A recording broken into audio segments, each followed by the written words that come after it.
Assalamualaikum warahmatullahi wabarakatuh. Pada video kali ini kita akan memaparkan hasil analisis pada buku SKI kelas 7 pada bab 2. Sebelumnya, video ini dibuat untuk memenuhi tugas ujian akhir semester mata kuliah pengembangan pembelajaran SKI dengan dosen pengampu Ibu Husnul Khotimah MPD. Ibu Husnul Khotimah MPD.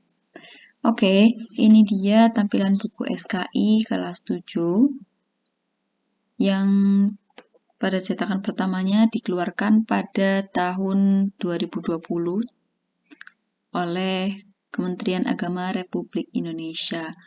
Langsung saja kita masuk ke bab yang kedua, yaitu perjuangan Nabi Muhammad SAW melakukan perubahan. Langsung pada kembangkan wawasanmu. Sebagai pembuka wawasan tentang kondisi Madinah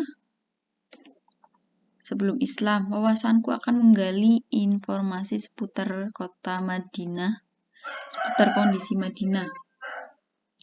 Pada kembangan wawasanmu ini ada paragraf, kita perbesar dulu. Kurang besar. Nah, pada bagian ini mengandung aspek pengetahuan faktual karena di dalamnya membahas asal-usul kota Madinah. Pada paragraf yang kedua, yang ini, beberapa kesalahan seperti Madinatun Nabi. Madinatun itu artinya kota, bukan masjid.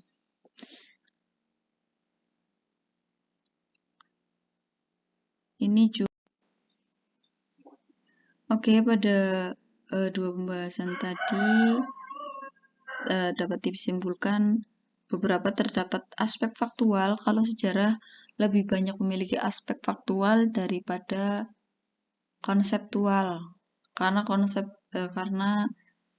pada sejarah jarang memunculkan sebuah hadis-hadis atau ayat-ayat Al-Quran.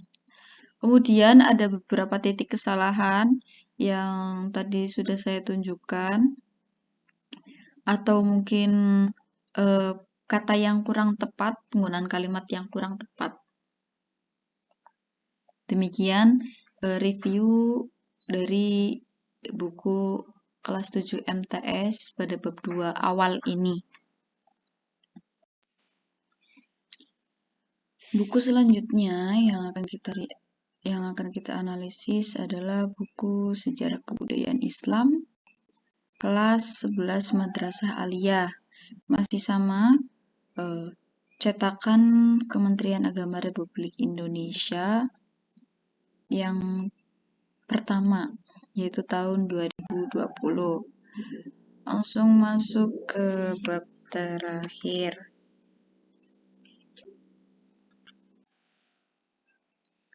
Masuk ke bab terakhir, yaitu halaman 128.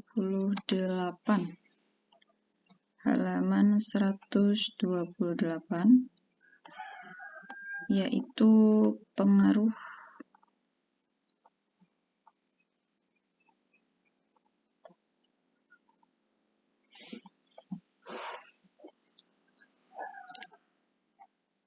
pembaruan Islam di Indonesia. Di sini ada gambar Masjid Istiqlal. Gambar Masjid Istiqlal ini merupakan salah satu hal yang ikonik, pertanda dengan kemerdekaan Indonesia. Lalu di sini di paragraf yang pertama, penjajah telah menumbuhkan kesenjangan dan penyakit sosial yang begitu akut di masyarakat. Hal tersebut berpengaruh terhadap perilaku keagamaan di masyarakat. Ini merupakan aspek faktual yang menceritakan keadaan sebenarnya pada masa itu. Lalu di sini ada aspek metakognitif pada kalimat yang terakhir dan pada paragraf yang kedua. Ada kemajuan umat Islam Indonesia dipengaruhi oleh para tokoh dari berbagai organisasi Islam yang ada di masyarakat.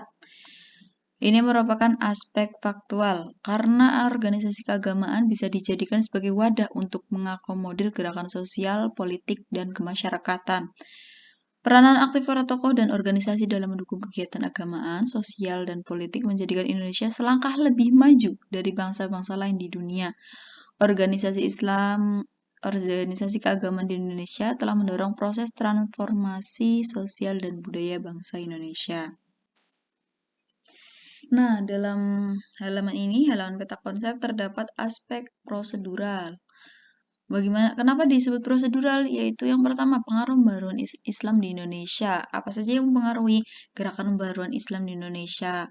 Kemudian munculnya organisasi Islam di Indonesia dan tokoh-tokoh pembaruan Islam di Indonesia. Lalu di sini ada aspek aktual. Di sini menyebutkan ayat Quran surat Al-Maidah ayat 57. Ini ayat Al-Quran yang artinya, wahai orang-orang yang beriman, janganlah kamu menjadikan pemimpinmu orang-orang yang membuat agamamu jadi bahan ejekan dan permainan, yaitu di antara orang-orang yang telah diberi kitab sebelummu dan orang-orang kafir, orang musyrik. Dan bertakwalah kepada Allah jika kamu orang-orang beriman. Masuk ke pengaruh gerakan pembaruan Islam di Indonesia. Islam merupakan agama yang pertama menyeru pada perubahan atas apa dan bagaimana perlunya perubahan secara hanif untuk menuju pada kebenaran yang hakiki dengan mengakui adanya perubahan menuju modernisasi. Ini termasuk aspek faktual. Gerakan pembaruan Islam telah berjalan melalui sejarah yang panjang. Perkembangan pembaruan Indonesia paling sedikit telah melewati beberapa tahapan yang berbeda. Gerakan tersebut juga menyajikan model yang berbeda. Terdapat proses perpaduan yang berkesinambungan dalam berkembangnya proses pembaruan.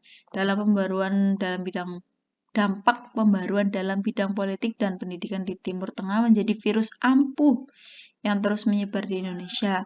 Gejala ini memotivasi bangsa Indonesia untuk menghadirkan semangat baru dalam berpolitik dan membangun pendidikan yang lebih dinamis sesuai dengan tuntutan zaman.